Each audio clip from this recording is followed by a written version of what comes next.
Sir, জিনিসটা পড়ে নিন। মজা নেবেন, সমস্যা নেই, বাচ্চা যেন না হয়। বাচ্চা হলে সমস্যা কি? কেউ বুঝবে না। তুমি তো বিবাহিতা। বাচ্চা হওয়ার জন্য তো আমার স্বামী আছে। আপনার দরকার মজা করার, আপনি শুধু সেটা করুন প্লিজ। আচ্ছা দাও। তোর বউয়ের নাভির নিচের তিলটা অনেক সুন্দর। রাসেলের মুখে এই রকম কথা শুনে পুরো শরীর কেঁপে উঠল জাহিদের। নিজের চোখে যেন বিশ্বাস করতে পারছে না ও। এসব কি বলছে রাসেল? ও কি স্বপ্ন দেখছে? বেস্ট ফ্রেন্ড হয়ে এই ধরনের কথাবার্তা? এইসব ভাবতে ভাবতে জাহিদ রাসেলকে বলে উঠল, কি বলছিস এসব তুই? ঝিনুকের নাভির নিচে তিল আছে, এটা কিভাবে জানলি তুই? না জানার কি আছে বন্ধু, এটা এখন শুধু আমি নয়, পুরো পৃথিবীর মানুষ জানবে। রাসেল, এবার কিন্তু বেশি হয়ে যাচ্ছে। কি বলতে চাচ্ছিস তুই? তেমন কিছু না, তবে নিজের বউকে দিয়ে এরকম যৌন ব্যবসা না করলেই পারতি। কত টাকা লাগবে তোর? আমি দিতাম। জাহিদ আর নিজেকে কন্ট্রোল করতে পারল না। রাসেলের শার্টের কলার চেপে ধরল। রাগে ফুসফুস করছে জাহিদ। মনে হচ্ছে রাসেলকে এই মুহূর্তে খুন করে ফেলবে। মুখ সামলে কথা বলবে। আজকে তুই আমার বন্ধু বলে ছেড়ে দিলাম, অন্য কেউ হলে এখানে মেরে পুঁতে ফেলতাম। আমার ঝিনুকের সম্পর্কে এতটা বাজে কথা, তোর কি একটু আত্মা কাঁপলো না? জাহিদ স্পষ্ট লক্ষ্য করল রাসেল কাঁদছে। রাসেলের চোখ দিয়ে টপ টপ করে বৃষ্টির ফোঁটার মতো পানি পড়ছে। এই অবস্থা দেখে আরো কৌতূহল হয়ে উঠল। কি হয়েছে রাসেল, প্লিজ বলবি কিছু? এখন রাত কয়টা বাজে আর ঝিনুক কোথায়? ঝিনুক এখন অফিসে, আর এখন তো রাত প্রায় 11টার কাছাকাছি। এত রাত করে ও অফিস থেকে ফেরে, এর কারণটা কি কোনোদিন জানতে চেয়েছিলি তুই? একবার জিজ্ঞেস করেছিলাম, তখন বলেছিল অফিসে অনেক কাজ থাকে, তাই আসতে দেরি হয়। বাহ, অনেক সুন্দর। অফিসের নাম করে রাতের বেলা কি সব করে বেড়াই জানিস তুই? মানে কি? তুই কি আমাকে বিষয়টা ক্লিয়ার করে বলবে? ঝিনুক আর ওর অফিসের বসের পর্ণ ভিডিও ফাঁস হয়েছে। হোয়াট? জাহিদ অবাক হয়ে গেল। হাঁ করে এক দৃষ্টিতে তাকিয়ে আছে রাসেলের দিকে। এক মুহূর্তের মধ্যে সবকিছু যেন এলোমেলো হয়ে গেল। ঠাস ঠাস করে দুইটা চড় মারল রাসেলের গালে। জাহিদ পাগলের মতো হয়ে যায়। আমাকে মেরে ফেল, কেটে ফেল, তবু আমি কিচ্ছু বলবো না। আমি যখন প্রথমে ভিডিওটা দেখি, নিজের চোখে আমি বিশ্বাস করতে পারছিলাম না, কিন্তু এটাই সত্য। তো তোর কাছে কোনো প্রমাণ আছে? হ্যাঁ, এই দেখ। রাসেল ভিডিওটা চালু করে জাহিদের সামনে ধরল। সেখানে স্পষ্ট দেখা যাচ্ছিল ঝিনুক আর ওর অফিসের বস। নিজের মুখ চেপে ধরে জাহিদ। এইসব ও কি দেখছে? এইটা দেখা আর শোনার আগে কেন মরণ হলো না জাহিদের? জাহিদ চিৎকার করে বলে উঠল, আমি এটা বিশ্বাস করি না, এটা হতে পারে না। আমার ঝিনুক কখনোই এমনটা করতে পারে না। এখন তো দেখলি কতটা নিচে নেমেছে ঝিনুক। ঘরে নিজের স্বামী থাকতে অন্য পরপুরুষের সাথে না জানি আরো কত কি করছে। চুপ, একদম চুপ। ঝিনুক সম্পর্কে আর একটা বাজে কথা বললে আমি ভুলে যাব যে তুই আমার বন্ধু। ঝিনুকের মুখে না শোনা পর্যন্ত আমি কিছুতেই বিশ্বাস করব না। তুই চলে যা এখান থেকে। রাসেল চলে গেল। মনে হয় কিছুটা কাটা ঘায়ে নুনের ছিটা দিতেই এখানে এসেছিল রাসেল। এত কিছু হওয়ার পরও জাহিদ একজনের জন্য অপেক্ষা করছে, আর সে হলো ঝিনুক। ঝিনুককেও প্রচণ্ড বিশ্বাস করে। রাসেল ভুলে ওর মোবাইলটা ফেলে রেখে চলে যায়, কিন্তু জাহিদ মোবাইলটা ধরতেই ভয় পাচ্ছিল। হৃৎপিণ্ড কাঁপছিল অনেক জোরে জোরে। আসুন এই মুহূর্তে ছোটোখাটো একটা পরিচয়ে আসা যাক। মাত্র 3 মাস আগে ঝিনুককে বিয়ে করেছে জাহিদ। বিয়ের 1 মাস আগে থেকে পরিচয় ছিল ঝিনুকের সাথে। মূলত 1 মাসেই ওরা একে অপরকে চিনে জানে এবং সব শেষে ভালোবেসে ফেলে। আর এই ভালোবাসার জোরেই তাদের মধ্যে বিয়েটা হয়ে যায়। জাহিদ একটা প্রাইভেট কোম্পানির ম্যানেজার পদে 6 মাস আগে জয়েন করেছিল। ছোট কালেই বাবাকে হারাই ও। পারিবারিক অবস্থা অতটা সচ্ছল না হওয়ায় কোনো রকমে একটা চাকরি জোগাড় করেছে, ভালো পোস্টিং। আর চাকরিটা পাওয়ার সাথে সাথে বিয়ের জন্য উঠে পড়ে লেগে যায় জাহিদের পা। শেষমেশ ঝিনুককে বিয়েটা করেই ফেলে জাহিদ। এই রে, ইতিমধ্যেই ঝিনুক চলে আসছে। আসুন বাকি পরিচয় গল্পের মাঝে মাঝে দেওয়া হবে। ঝিনুক বাসায় ঢোকার সাথে সাথে জাহিদ ওর সামনে গিয়ে হাজির। দাঁড়াও ঝিনুক, কোথায় ছিল এতক্ষণ? সচরাচর এইরকম প্রশ্ন করে না জাহিদ, কিন্তু হঠাৎ করে আজকে এইরকম প্রশ্ন করায় কিছুটা অবাক হলো ঝিনুক।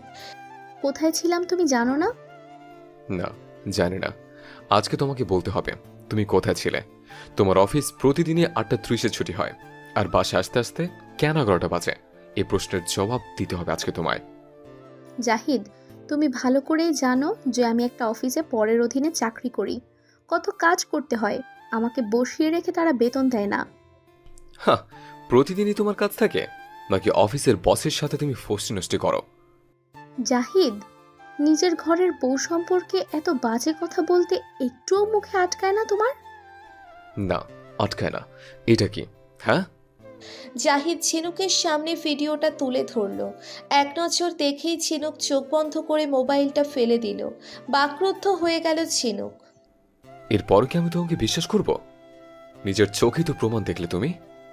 বিশ্বাস চুপ, একদম চুপ, জাস্ট সাইলেন্স। আমার তোমাকে কিচ্ছু বলার নেই ঝিনুক। যখন রাসেল আমাকে প্রথম ভিডিওটার কথা বলে, আমি ওর গালে কষে 2টা চড় মারি। তারপর যখন ভিডিওটা চোখের সামনে ধরে, তখন আমি বিশ্বাস করিনি। আমি অস্বীকার করেছি। এটা কোনোভাবেই তুমি হতে পারো না। এখন তোমার কাছে একটা প্রশ্ন, শুধু বলবে যে ওটা সত্যি কিনা। ঝিনুকের চোখের পানি গাল বেয়ে অঝরে পড়ছিল। হ্যাঁ, আসলেই তো ওটা ঝিনুকই, কিন্তু এই নির্মম সত্যটা কিভাবে জাহিদের সামনে স্বীকার করবে ঝিনুক? তার তো এই পৃথিবীতে বেঁচে থাকার কোনো অধিকারই নেই।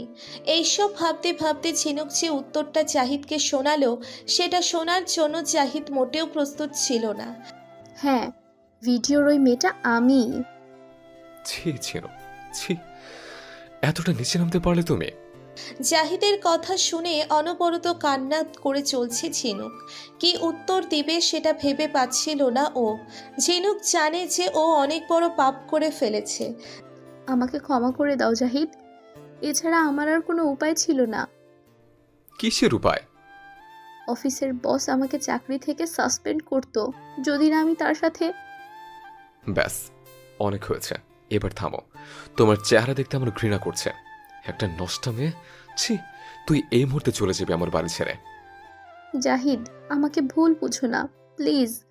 বিশ্বাস করো, চাকরিটা বাঁচাতে হলে এছাড়া কোনো পথই ছিল না আমার কাছে। কেন? তুই বিষয়টা আমার সাথে কেন শেয়ার করলি না? আরে, মান সম্মান ইজ্জতের চেয়ে কি চাকরি বড়? ঝিনুক দৌড়ে এসে জাহিদের পায়ে পড়ে যায়, অনেক কান্নাকাটি করে, অনেক ক্ষমা চায়, কিন্তু কোনো রকমেই জাহিদের মন গলে না। গলারও কথা নয়, এইটা চেয়ে সেই ভুলে নয়। নিজের আত্মসম্মান নিয়ে খেলা করা। জাহিদ ঝিনুককে একটা লাথি মারে। এরপর কোনোদিন যেন তুই আমার সামনে না আসিস। আমি তোকে তালাক দিলাম। তালাকের কথা শুনে ঝিনুকের মাথায় বাজ ভেঙে পড়ল। উচিত একটা কাজ করেছে জাহিদ, এছাড়া কোনো উপায় জাহিদেরও ছিল না। তাই ও ঝিনুককে তালাক দিয়ে দেয়। তালাকের কথা বলে ধপাস করে বসে পড়ে জাহিদ। ভাবতে থাকে সেদিনের কথা, যেদিন জাহিদের অ্যাক্সিডেন্ট হয়েছিল। আসুন জেনে নিই সেই কাহিনী। বিয়ের 5 দিন পর সকালবেলার ঘটনা। ঝিনুক, ঝিনুক, কোথায় গেলে? আমি তো অফিস যাব, এদিকে একটু আসো না প্লিজ। আসছি, একটু দাঁড়াও। আমার অফিসের সময় হয়ে যাচ্ছে, তাড়াতাড়ি করো। কি হয়েছে? এত চেঁচামেচি কি জন্য? আমার শার্টের বোতাম লাগাবে কে? হ্যাঁ, তাই কি বেঁধে দিবে?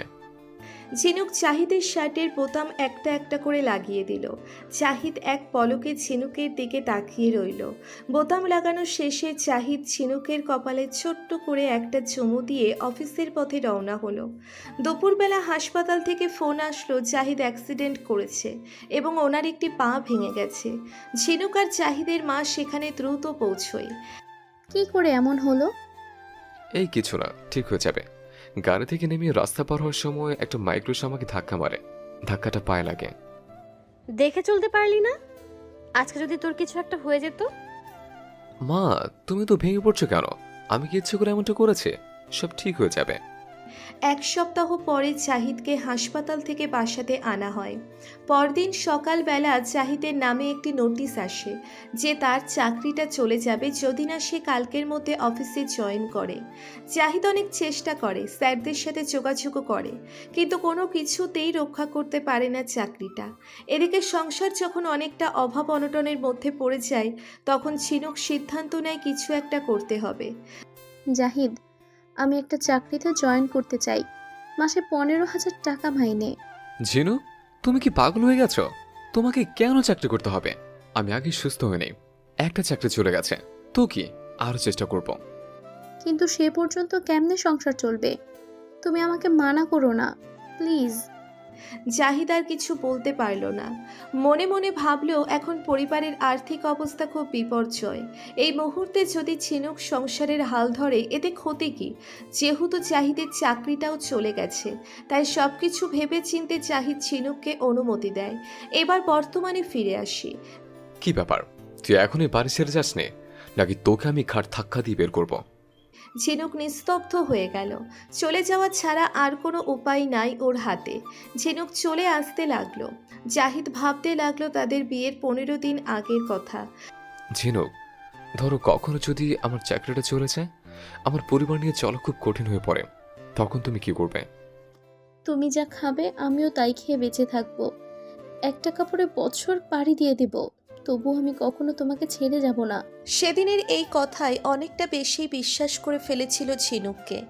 জাহিদ সেগুলো ভাবতে ভাবতে কাঁদতে লাগলো। নিয়তি হয়তো তাকে আজকে এই পর্যায়ে নামিয়ে এনেছে। আজ 7 মাস পর জাহিদ নতুন চাকরিতে জয়েন করেছে, 2 মাস হলো। ছুটির দিন বাসায় বসে বই পড়ছিল, তখনই একটা চিঠি আসলো। চিঠিটা খুলে জাহিদ দেখল ঝিনুকের দেওয়া চিঠি। প্রথমত অনেক রাগ হওয়া সত্ত্বেও জাহিদ চিঠিটি খুলে পড়ে। লেখাগুলো এই রকম ছিল। এই চিঠিটা তুমি যখন হাতে নেবে হয়তো তখন আমি এই পৃথিবীতে থাকবো না। আমি হাসপাতালের বেডে শুয়ে আছি। একটু পরে আমাকে সিজার করানো হবে। বিশ্বাস করো জাহিদ, আমি তোমাকে প্রচণ্ড ভালোবাসি। হ্যাঁ, আমি দোষ করেছি, সেটা আমাদের পরিবারের জন্যই করেছি, কিন্তু আমি পরে আমার ভুল বুঝতে পারি। আমি জানি তুমি আমাকে মেনে নেবে না। ডাক্তার বলেছে যে কোনো একজনকে বাঁচাতে পারবে, আমাকে নয়তো আমার পেটের সন্তানকে।